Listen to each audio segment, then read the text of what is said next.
Are you sure that you want me to eat that? Another earlier post reminded me of a great MC story from my teenage years. Context. I have an anxiety disorder called ARFID where certain foods will set off a, "this shit ain't food" response in my brain and cause me to violently gag or vomit. I've been doing exposure therapy for years and I have a much wider range of food that I can eat than when I was young, but it still sucks. When I was 14 was the beginning-ish of my ET, so my diet was still very narrow.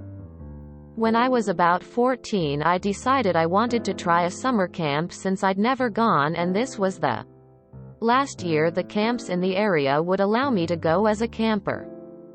The camp we picked was horrible in many ways, but that's a story for another day.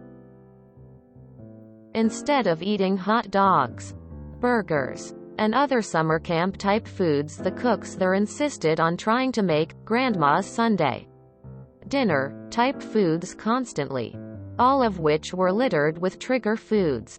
Note: on my paperwork it clearly stated that I had ARFID and that there were simply things I could not eat without gagging, vomiting. A note they ignored from day one. I lived on chips, mashed potatoes, and scrambled eggs for 3 days. Technically not their fault, but still sucked, with them trying to force me to eat things that would make me sick. Finally on day 4 they said, "Either you eat that salad or you don't get any potatoes." These buttholes were basically threatening to starve me entirely if I didn't bend. Cue malicious compliance. I said sure and invited the counselor to sit next to me to rest her feet. One attempted swallow of floppy, crunchy, slimy iceberg later, and her shoes, not her lap, I wasn't that mean, were soaked in almost pure bile vomit. The best part was they couldn't do a damn thing about it. They'd been warned by my mother, and trying to say I'd done it intentionally was impossible without getting even deeper into OS Lake. I happily ate my potatoes in peace each night until my mother retrieved me the next week when she proceeded to tear these people a new sphincter.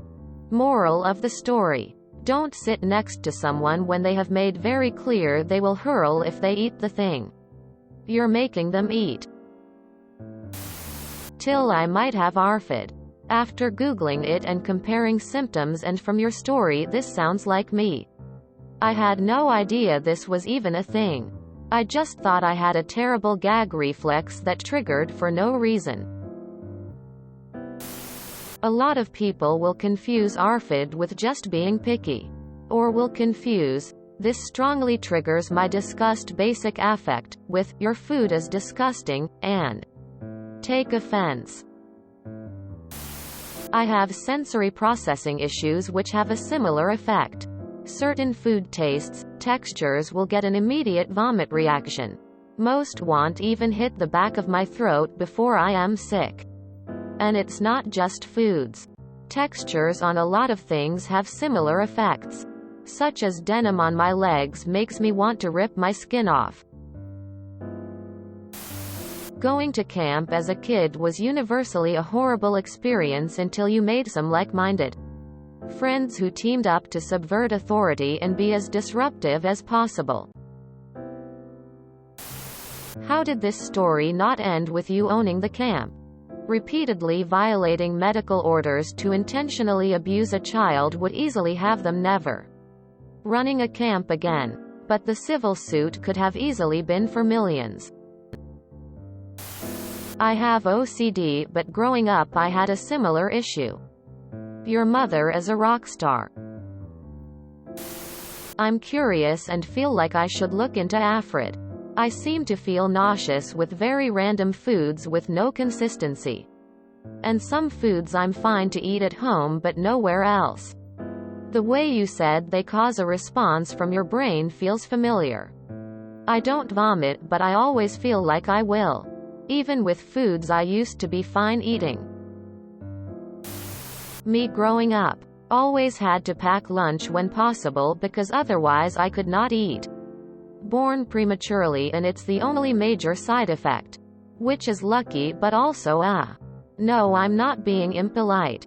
If I eat that cut of meat or vegetable or string cheese, I will sound like a cat trying to throw up a hairball and probably cry. Oh God, I have a milder form of ARFID. No gagging, puking, thank God. But this would have been my literal nightmare as a kid. I was so lucky in Girl Guides to have leaders who made sure there was food I liked. I have pretty severe sensory issues. I cannot eat certain foods because I will vomit immediately. My diet is not as restricted as yours. But my kids say I eat like a picky 3-yo. I also have severe migraines much of the time. House rule is that if you do something that you know will make me vomit, I will vomit on you. Every time. My kids learned to not trigger that. I had a couple of teachers who didn't believe it. And one got between me and the trash can after forcing me to eat liver. She got hosed with vomit from her chest to her toes. Well, they played a stupid game. If you enjoyed this video, please check out our playlists full of similar content. Epicaricast is like doom scrolling for your ears. Please like, share, and subscribe.